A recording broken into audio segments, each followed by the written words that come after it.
মূলত আমরা এর আগে যখন আমাদের নিবন্ধন না দেওয়া হয় সে সময় আমরা ওই সময় একটা চিঠি দিয়েছিলাম এবং তাদের কাছে জানতে চেয়েছিলাম যে সমস্ত শর্ত পূরণ করার পরেও কেন গণ অধিকার পরিষদকে নিবন্ধন দেওয়া হলো না। ওই সময় আমরা একটা চিঠি দিয়েছিলাম, সেই চিঠির কোনো জবাব তারা দেয়নি। পরবর্তীতে আমরা আরেকটি চিঠি দিই এই গণ অভ্যুত্থানের পরে, এবং সেখানে আমরা বলেছিলাম যে আগামী 7 দিনের মধ্যে গণ অধিকার পরিষদকে নিবন্ধন দিতে হবে।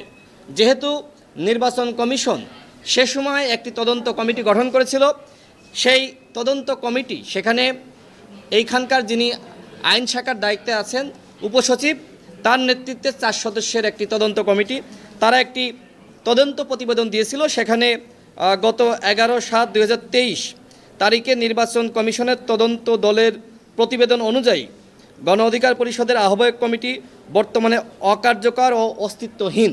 অর্থাৎ যখন রেজা কিবরিয়া আমাদের দলের আহ্বায়ক ছিল, নুরুল হক নূর সদস্য সচিব ছিল, যেহেতু পরবর্তীতে একটি কাউন্সিল হয়, সেই কাউন্সিলে নুরুল হক নূর সভাপতি নির্বাচিত হয়, আমি রাশেদ খান সাধারণ সম্পাদক নির্বাচিত হই, এবং এই কারণেই মূলত ওই কমিটি, পূর্বের যে আহ্বায়ক কমিটি, সেটি অস্তিত্বহীন এবং অকার্যকর। এই কথা কিন্তু আমরা বলছি না, এটা নির্বাচন কমিশনের যে তদন্ত কমিটি ছিল তাদের প্রতিবেদনে এটি উল্লেখ করা হয়েছে যে ওই কমিটি অকার্যকর এবং অস্তিত্বহীন।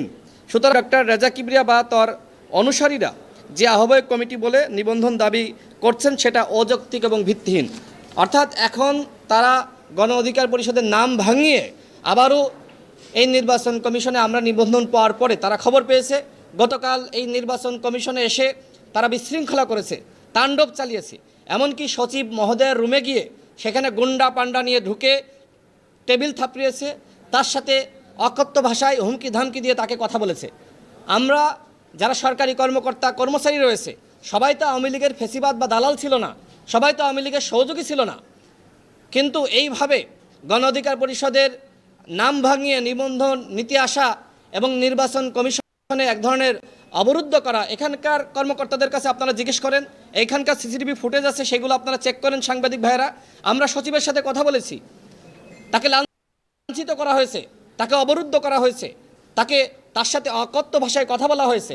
সাংবাদিক পরিচয়ে দ্য বিজনেস পোস্টে যিনি চাকরি করেন, নাম এই ধরনের কথা তিনি বলেন, আরিফুর রহমান তুহিন নামের একজন সাংবাদিক পরিচয়ে গতকাল সচিবের সাথে অকথ্য ভাষায় কথাবার্তা বলা হয়েছে, তাকে হুমকি ধামকি দেওয়া হয়েছে এবং সচিবের টেবিল থাপড়াচ্ছে। কত বড় মাস্তান গুন্ডা!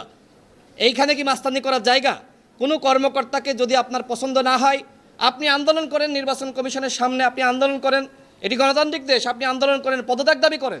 কিন্তু আপনি কারোর রুমে ঢুকে তাকে হুমকি দেওয়া, তার রুমে তাণ্ডব চালানো, তাকে গালিগালাজ করা, এটি কখনোই গণতান্ত্রিক আচরণ হতে পারে না। সুতরাং গতকাল যারা এই ধরনের আচরণ করেছে, আমরা মনে করি যে আইন শৃঙ্খলা পরিস্থিতি রক্ষার্থে তাদেরকে অনতিবিলম্বে গ্রেপ্তার করতে হবে।